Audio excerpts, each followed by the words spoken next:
네, 정말 이해가 안 되는 사건이 또 발생했습니다. 이번에는 아들입니다. 초등학생밖에 안 된 아들의 시신을 훼손했습니다. 아들이 어떻게 죽었는지는 아직 밝혀지지 않았습니다. 그래서 저희들이 여기서 정확하게 단정을 못 짓겠습니다만 그 이후라 하더라도 아들의 시신을 냉동 보관해온 아버지가 잡혔습니다.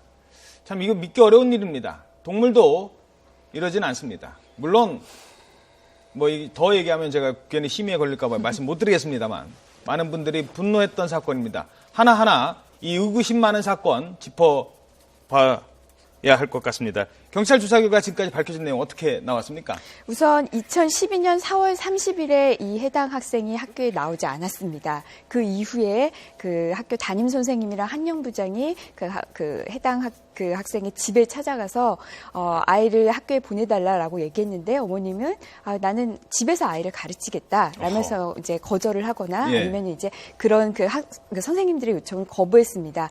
그런 다음에 시간이 쭉 흘렀습니다. 최근에 그 16kg밖에 안 되는 11살 그 여자아이의 그 학대 사건이 밝혀졌죠. 그 이후에 장기 결석하는 학생들에 대한 전수조사가 이루어졌는데 그 과정에서? 그 과정에서 2016년 1월 15일 지금 아까 말씀드린 그 학생의 그 시신이 발견이 됐습니다. 자, 이런 상황에서 도대체 그러면은 2012년 4월 30일 이전까지 학교에 나왔던 이 학생이 왜 2016년 1월 15일에는 사체로 발견되느냐, 그 사이에 어떤 일이 발생했느냐에 대해서 이 부모들은 뭐라고 얘기를 하고 있냐면 이 부모들의 주장입니다.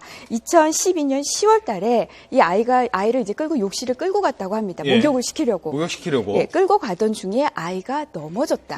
의식을 잃었는데. 그럼 병원 가야죠. 그렇죠. 의식을 잃었는데 아이가 의식을 찾아서 괜찮았나 보다 하고 뒀다라는 겁니다. 그런데 한 달 후에 아이가 사망하고 말았다. 사망한 이후에 그 아버지가 이 아이의 그 사체를 훼손을 해서 그 사체의 일부를 집에 냉동실에 보관을 해왔다라고 지금 피의자들은 주장을 하고 있습니다. 그걸 믿을 만한 사람이 대한민국에 몇 명 있을까요? 네, 인위적으로 만들어진 이야기일 가능성이 굉장히 높습니다. 이제 수사 경험칙상 보면 2012년 4월 30일부터 학교를 안 나왔는데 학교 안 나온 이유가 그 당시 이 아이가 초등학교 1학년에 입학을 해서 2달밖에 안 됐거든요. 그런데 괴롭힘을 하는 그런 품성 때문에 결국은 학교 자치폭력위원회가 이제 열려서 이 아이에 대한 이런 사실을 부모에게 통보를 했거든요. 그 통보를 받은 4월 30일 이전에 받았는데 4월 30일부터 학교에 출석을 하지 않았으면 여러 가지 정황으로 봐서 그 당시 이미 어떤 학대 행위 끝에 아이가 사망한 게 아닌가 이런 그 추정이 가능하고요.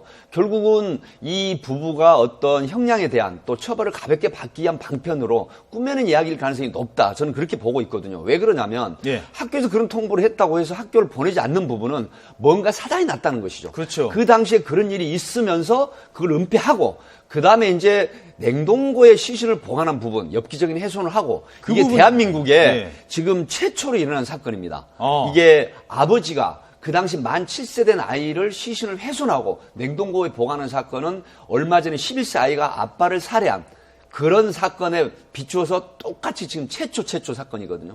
그래서 지금 너무 좀 충격적인데 이 부분은 아마 두 부부가 어떤 은폐를 하기 위한 또 형량을 가볍게 받기 위한 그런 어떤 꾸며낸 이야기일 가능성이 높다. 아이가 넘어져서 다쳤다고 하면 즉시 119 신고나 112 신고를 해서 치료를 받게 하는 게 부모의 도리거든요. 그럼에도 불구하고 이걸 어겼다. 이런 부분이 약간 의심스럽다. 잠깐만요. 이 시청자 여러분들께 이거는 좀 설명하고 가겠습니다. 자, 아이가 어찌됐든 사망을 했습니다. 그거 뭐 밝혀지지 않았으니까 이제 경찰 수사 중이니까 더 이상 앞서 나가서 얘기하지는 않겠습니다. 그것 밝혀질 것 같습니다. 그것도.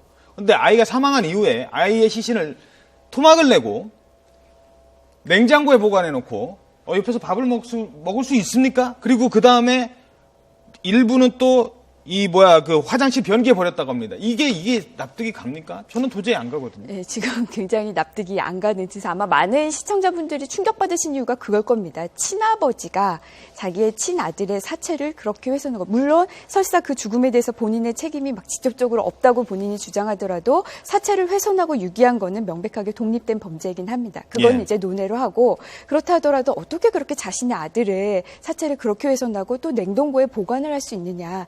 거기 또 그 사체를 훼손한 방법도 굉장히 잔인합니다.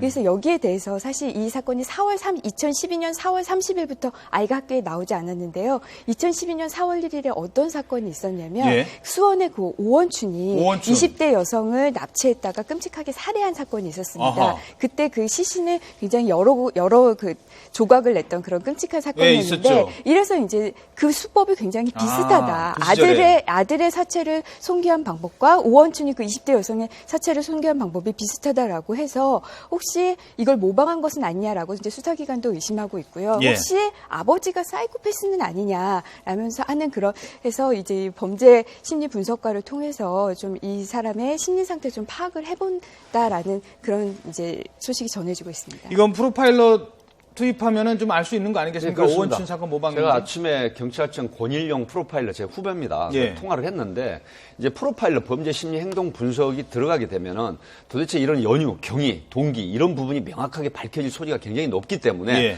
프로파일러가 투입해서 아마 경찰에서는 별도의 브리핑을 할 그런 예상이 됩니다. 네. 그리고 또 하나 의문이 가는 건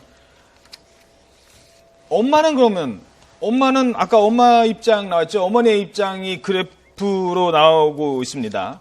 자, 그러면 엄마는 어떻게 했냐? 신정에 돌아와 보니 아이의 시신 일부가 냉동실에 있더군요. 지금 이 부분은 너무 어처구니가 없는 게 그 당시 딸이 있었는데 2살 아래인 아들은 그때 7세였고 딸이 5세였습니다. 예. 근데 5세 난 아이하고 부인을 친정으로 가 있어라라고 하고서 이제 그런 시신 훼손을 했다는 건데 결국 돌아와서 보니까 한 달 후에 이 사실을 알게 됐다는 진술을 했거든요.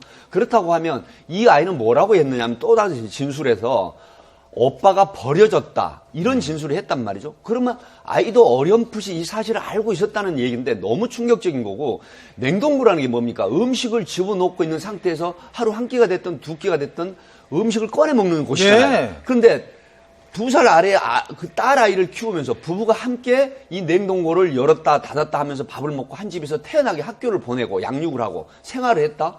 이게 도대체 어떻게 해석을 해야 될지 너무 미스터리한 부분이라서 어떤 프로파일의 집중 분석을 통한 그런 결과가 빨리 나왔으면 하는 바람입니다. 예. 지금 뭐 엄마 아빠 전부 다 피의자들이 구속되어 있긴 합니다. 지금 아버지 혐의는 우선은 폭행치사 그리고 사체 손괴 유기 아동복지법 위반으로 구속돼 있고요. 이 어머니는 아동복지법 위반으로 구속이 되어 있기는 하지만 지금 아마 수사 결과에 따라서 죄명도 좀 바뀌지 않을까 예상을 해봅니다. 우선 폭행치사 아버지만 봤을 때요. 폭행치사 아버지 진술은 내가 욕실로 끌고 가다가 아이가 넘어졌고 어쨌든 넘어진 걸로 인해서 한 달 후에 사망이 됐다라는 겁니다. 그래서 우선은 지금 수사기관에서 폭행치사로만 잡고 있는데 이것도 수사를 해봐야 됩니다. 왜냐하면 아이가 쓰러진 다음에 과연 사망하기 전까지 아이가 어떤 상태에 있었는가. 예를 들어 정말 뭐 사경을 헤매던지 어떤 의식을 잃고 있던 어떤 그런 상황이라면 부모 입장에서는 아이를 치료해야 되거든요. 근데 네. 아이가 어떻게 됐든 나 그냥 방치하겠다라고 한다면은 이건 어떻게 보면은 부작에 의한 살인의 고의도 인정이 될 수 있는 사안입니다. 알겠습니다. 이런 점도 봐야 되고요. 어머니 역시 마찬가지입니다. 예. 하나만 요 얘기는 짚고 넘어가야 될 것 같습니다. 이런 집안 얘기하는 게 별로 좋지는 않습니다만 그래도 이런 사실이 세상에 알려진 건 최근에 이 장기 결석한 아이들을 조사하는 과정에서 이걸 찾아냈다는 겁니다. 네, 그렇습니다. 그것조차 안 했으면 네. 그 지금 전국에 220명, 어제 사회관계 장관 파트, 뭐 경찰청장, 뭐 사회부총리 등 교육부 장관 회의가 열렸는데 여기에서 보고된 게 220명입니다. 전국적으로.